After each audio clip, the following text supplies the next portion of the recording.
দেবদর্শন পর্বে আজকে আমার আলোচনা কন্যা রাশি বা লগ্নের জাতক জাতিকাদের জন্য বিশেষ স্মরণীয় হতে চলেছে।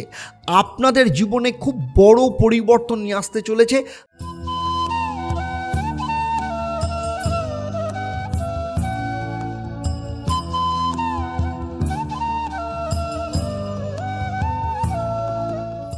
নমস্কার, আমি অ্যাস্ট্রো আচার্য দেবদত্ত। দেবদর্শন পর্বে আপনাদের সবাইকে স্বাগত জানাই। দেবদর্শন পর্বে আজকে আমার আলোচনা কন্যা রাশি বা লগ্নের জাতক জাতিকাদের জন্য বিশেষ স্মরণীয় হতে চলেছে। আপনাদের জীবনে খুব বড় পরিবর্তন নিয়ে আসতে চলেছে। আপনাদের জীবনে গোল্ডেন পিরিয়ড আসতে চলেছে। এই গোল্ডেন পিরিয়ড কবে এবং কিভাবে এবং কোন কোন ক্ষেত্রে আপনাদের জীবনে আসতে চলেছে তা নিয়ে ডিটেলসে আমি আপনাদের সাথে চর্চা করব। তাই ভিডিওটা খুব মন দিয়ে দেখবেন। সেই সাথে এই ভিডিওতে আপনারা আরও দুভাবে লাভবান হতে পারবেন। প্রথমত, এই পর্বের শেষে আমি আপনাদের একটা প্রশ্ন করব, যারা সঠিক উত্তর দেবেন তাদের জন্য থাকবে আমার তরফ থেকে একটা সারপ্রাইজ, যা এই পর্বের শেষে আপনাদের জানাবো। দ্বিতীয়ত, এই পর্বে শেষে আপনারা জানতে পারবেন আপনাদের জন্য মহা উপায়, এবং সেগুলো নিয়মিত পালন যদি করেন তাহলে আপনাদের জীবনের সমস্ত বাধা বিপত্তিকে সরিয়ে দিয়ে আপনাদের জীবনের সফলতাকে আপনারা আরও বেশি করে কাজে লাগাতে পারবেন।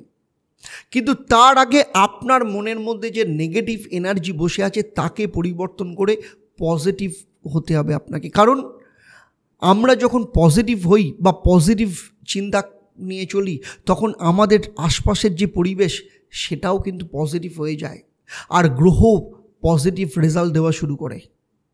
আপনাকে বুঝতে হবে যে গ্রহরা আপনার রাশি সাপেক্ষে কোথায় অবস্থান করছে এবং কিভাবে তার পরিবর্তন আপনার জীবনে নিয়ে আসতে চলেছে।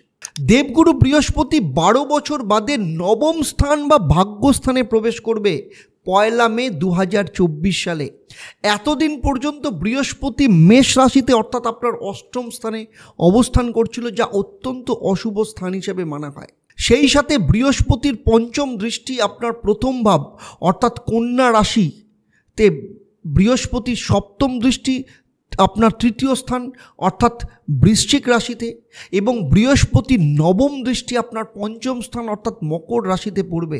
বৃহস্পতির ভাগ্যস্থানে আসা এবং সেই সাথে আপনার প্রথম, তৃতীয়, পঞ্চম স্থানের ওপর দৃষ্টি পড়া আপনাদের জীবনে গোল্ডেন পিরিয়ড নিয়ে আসছে। আমি এখানে আপনাদেরকে ডিটেলসে জানাবো এই গোল্ডেন পিরিয়ড কবে, কিভাবে এবং কোন কোন সেক্টরের মাধ্যমে আসছে। আমার এই আলোচনা আপনার রাশি বা লগ্নের ওপর ভিত্তি করে। সবার প্রথমে আপনাকে দেবগুরু বৃহস্পতি সম্পর্কে আগে বুঝতে হবে। দেবতাদের গুরু এই দেবগুরু বৃহস্পতি। জ্যোতিষ শাস্ত্র অনুসারে এই দেবগুরু বৃহস্পতির ওপর সবথেকে বেশি রেসপন্সিবিলিটিস বা কারক তত্ত্ব রয়েছে। কারণ বৃহস্পতি জ্ঞান, সন্তান, পিতা, বিদ্যা, শিক্ষা, উচ্চশিক্ষা, ভাগ্য, বিবাহ, আধ্যাত্মিকতা, অর্থ, এই সমস্ত কিছুকে নিয়ন্ত্রণ করে। রাশিচক্রের ষষ্ঠ রাশি হল কন্যা রাশি। কন্যা রাশি বা লগ্নের থেকে নবম স্থান অর্থাৎ বৃষ রাশিতে যখন বৃহস্পতি ট্রানজিট করবে, ভাগ্যের কারক গ্রহ ভাগ্যস্থানে প্রবেশ করবে। যদিও বৃষ রাশি বৃহস্পতি শত্রুস্থান, তবুও প্রথমেই বৃহস্পতির আপনার ভাগ্যকে পরিবর্তন করবে, আপনার ভাগ্যের ক্ষেত্রে অত্যন্ত শুভ ফল নিয়ে আসবে। কারণ বৃহস্পতি আপনার চতুর্থ অর্থাৎ ধনু রাশির অধিপতি। চতুর্থ ভাব অর্থাৎ কেন্দ্রস্থানের অধিপতি হয়ে নবম স্থান অর্থাৎ ত্রিকোণ স্থানে যখন প্রবেশ করবে, তখন কেন্দ্র ত্রিকোণ রাজযোগ তৈরি করবে। ফলে আপনার ভাগ্যের ক্ষেত্রে গোল্ডেন পিরিয়ড আসতে চলেছে। এই সময় আপনাদের মধ্যে আধ্যাত্মিকতার বিকাশ সাথে সাথে ধর্মীয় স্থানে যাত্রা করাবে, বাবার সাথে সম্পর্ককে অত্যন্ত মজবুত করবে, বাবার সাহায্য পাবেন। আবার অন্যদিকে মীন রাশি অর্থাৎ সপ্তম ভাবের অধিপতি গ্রহ হিসেবে নবম স্থানে প্রবেশ করা মানে আপনারা যারা বিবাহিত, আপনাদের স্বামী বা স্ত্রীর কেরিয়ারের উন্নতি নিয়ে আসবে এবং তাদের কেরিয়ারের ক্ষেত্রেও যথেষ্ট শুভ পরিবর্তন নিয়ে আসবে। কারণ যখনই সপ্তমপতি নবমপতির সাথে যুক্ত হয়, তখনই আপনার স্বামী বা স্ত্রীর পার্সোনাল এবং প্রফেশনাল লাইফে শুভ পরিবর্তন নিয়ে আসে। সেই সাথে বলবো, বৃহস্পতি যখন আপনার নবম স্থানে চলে আসবে, তখন আপনাকে অনেক বেশি বাস্তববাদী বা প্র্যাকটিক্যাল হয়ে চিন্তাভাবনা করাবে। এতদিন পর্যন্ত অনেক কিছুই আপনি ঠিকমতো রপ্ত করতে পারছিলেন না, কারণ অষ্টম স্থানে ছিল, বুঝতেই পারছিলেন না। অনেক বেশি স্ট্রেস লেভেল আপনার বেড়ে গেছিল, সেই সাথে অ্যাংজাইটি ছিল। কিন্তু এখন আপনার সেই পরিস্থিতির পরিবর্তন হবে, কারণ এতদিন পর্যন্ত বৃহস্পতি আপনার অষ্টমভাবে অবস্থান করছিল। ফলে আপনার শারীরিক দিক থেকে হজমের সমস্যা, লিভারের সমস্যা, সেই সাথে আপনার শরীরে ফ্যাট বৃদ্ধির সমস্যার কারণ হিসেবে বৃহস্পতি অষ্টম স্থানে বসেছিল। কারণ বৃহস্পতি অষ্টমে বসে তার পঞ্চম দৃষ্টি সিংহ রাশি অর্থাৎ আপনার দ্বাদশভাবে দিচ্ছিল।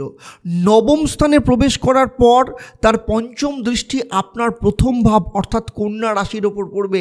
আর যখনই প্রথম ভাবের ওপর বৃহস্পতির দৃষ্টি পড়বে তখন আপনারা আপনাদের শরীর স্বাস্থ্যের ব্যাপারে অনেক বেশি সচেতন হবেন। এই সময় আপনি যোগা বা জিম নিয়মিত চালু করতে পারেন। যেসব কন্যা রাশি বা লগ্নের জাতক জাতিকারা এতদিন পর্যন্ত নিজের কিংবা নিজের শরীর স্বাস্থ্যের ব্যাপারে খুব একটা সচেতন ছিলেন না, নজর দিচ্ছিলেন না, এইবার আপনারা সেই ব্যাপারে অত্যন্ত সিরিয়াস হবেন। বৃহস্পতির দৃষ্টি যখন আপনার প্রথম ভাবের ওপর পড়বে, আপনাদের মধ্যে যেসব কন্যা রাশি বা লগ্নের জাতক জাতিকাদের কোনো রকম অবৈধ কর্ম বা অসামাজিক কোনো কর্মের সাথে যুক্ত ছিলেন, আপনাদের মধ্যে সেই সব কাজকর্ম থেকে বেরিয়ে আসার প্রবণতা তৈরি হবে।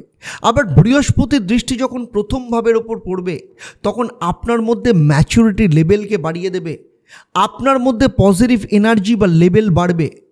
ফলে আপনি অনেক বেশি শারীরিক এবং মানসিক দিক থেকে অ্যাক্টিভ হয়ে পড়বেন, আপনার চিন্তাভাবনার মধ্যে পজিটিভ বদল নিয়ে আসবে। আর যখনই আপনার মধ্যে পরিবর্তন শুরু হবে, আপনি যে কোনো কাজে হাত দেবেন সেই কাজে আপনার সফলতা আসবে। ফলে সেদিক থেকে দেখতে গেলে আপনার নিজের মধ্যেও গোল্ডেন পিরিয়ড আসছে। বৃহস্পতি সপ্তম দৃষ্টি বৃশ্চিক রাশি অর্থাৎ আপনার তৃতীয় ভাবের ওপর পড়বে। তৃতীয় ভাব আপনার মানসিক ইচ্ছা, মানসিক শক্তি, স্মৃতি শক্তি, পড়াশোনার প্রতি আগ্রহ, পরাক্রম, সাহস, ছোট ভাই বোন, আত্মীয় স্বজন, অপরচুনিটি বা সুযোগ, যে কোনো ধরনের যোগাযোগকে নির্দেশ করে। ফলে যারা অনলাইনে কোনো ধরনের কর্মের সাথে যুক্ত রয়েছেন, সেই সব অনলাইন বা ডিজিটাল কাজকর্মের ক্ষেত্রেও কিন্তু উন্নতি করাবে।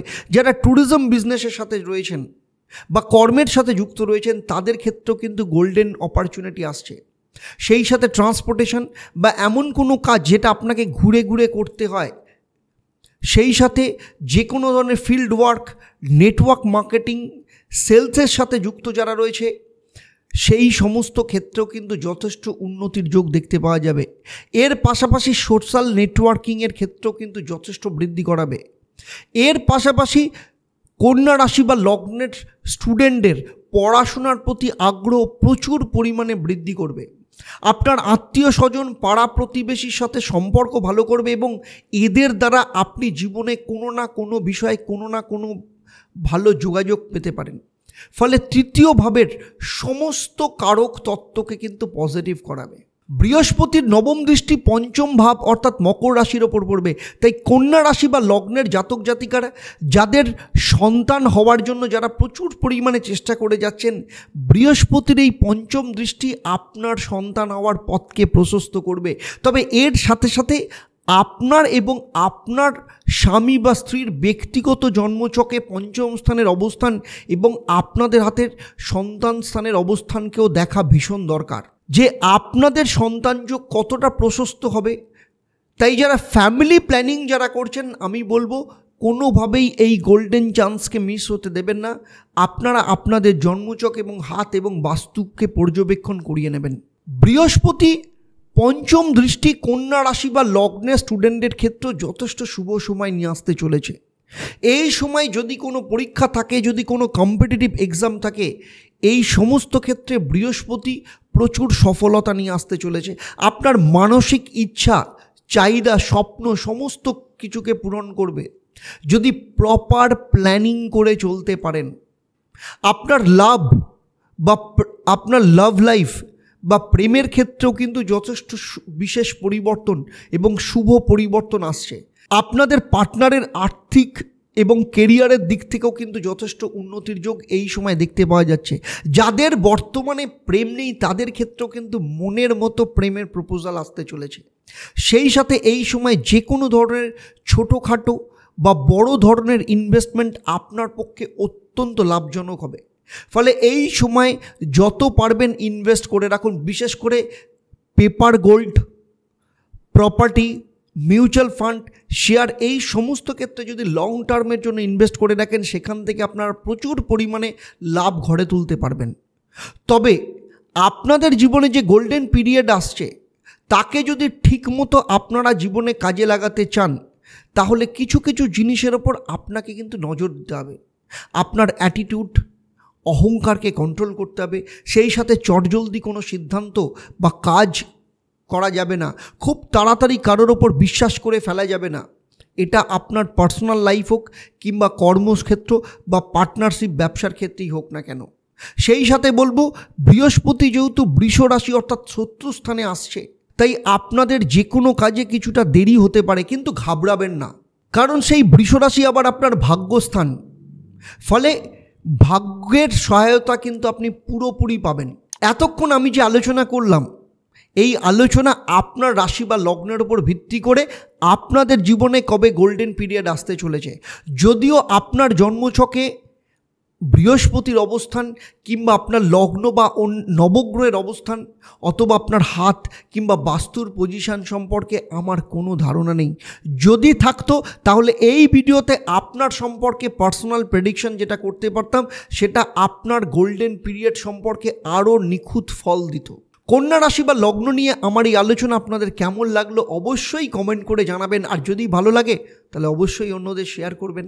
যারা আমার এই ভিডিওটা এই মুহূর্তে ফেসবুক পেজে দেখছেন কিন্তু এখনও পর্যন্ত পেজটাকে লাইক ও ফলো করেননি, তাদেরকে বলবো পেজটাকে লাইক এবং ফলো করবেন। আর যারা ইউটিউব চ্যানেলে দেখছেন তাদের অবশ্যই বলবো চ্যানেলটাকে সাবস্ক্রাইব করবেন এবং সেই সাথে সাথে নোটিফিকেশান বেল আইকনটাকে প্রেস করে রাখবেন, যাতে যখনই নতুন কোনো ভিডিও আমি আপলোড করব তার প্রথম নোটিফিকেশান আপনাদের কাছে চলে যাবে। এর সাথে যদি আরও অন্য কোনো বিষয় আপনার জানার থাকে অবশ্যই আমাকে কমেন্ট করে জানাবেন, আমি চেষ্টা করব ভবিষ্যতে তার উপর ভিডিও বানানোর জন্য। এবারে আসবো আমি এই পর্বের প্রশ্ন। আমি এই পর্বে উল্লেখ করেছি বৃহস্পতির কততম দৃষ্টি কন্যা রাশির ওপর পড়বে।